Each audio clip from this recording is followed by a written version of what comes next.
इस झूले पर कभी मत बैठना, क्योंकि ये झूला झुलाता नहीं, निगल जाता है।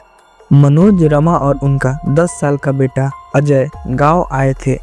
गांव शांत था, लेकिन उस शांति के पीछे छिपा था एक जानलेवा सन्नाटा।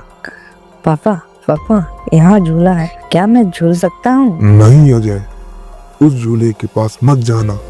इस गांव में एक अफवाह है कि यह झूला मौत झुलाता है। उसी दिन गांव के बुजुर्ग बताते हैं, सालों पहले एक औरत ने अपने बच्चे को इसी झूले पर खो दिया था। उस रात उसने खुद इसी झूले में फांसी लगा ली।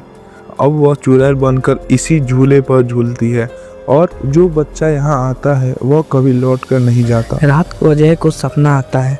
आओ अजय, झूलो मेरे साथ। वह नींद में उठकर झूले तक चला जाता है। झूला खुद ब खुद हिल रहा होता है और उस पर बैठी थी एक भयानक औरत। सुबह अजय बेहोश मिला। उसकी कलाई पर रस्सी के गहरे निशान थे।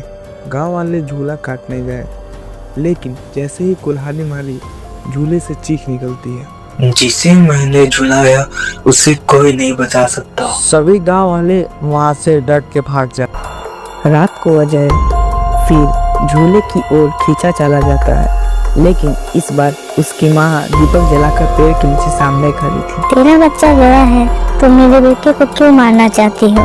मैं तुझे रोज दीप जलाऊंगी, बस मेरे बेटे को छोड़ दो। अचानक झूले की रस्सी टूट गई। झूला जमीन पर गिर पड़ा और एक सफेद साया पेड़ से निकलकर आसमान में उड़ गया।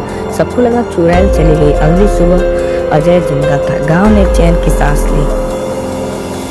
रात को जब सब सो रहे थे, अजय के कमरे में वही टूटी रस्सी पड़ी थी और वह रस्सी चुड़ैल की आवाज में बोलती है, मैं झूले से निकली हूँ, अब तेरे साथ तेरे घर में झूलूंगी हमेशा के लिए।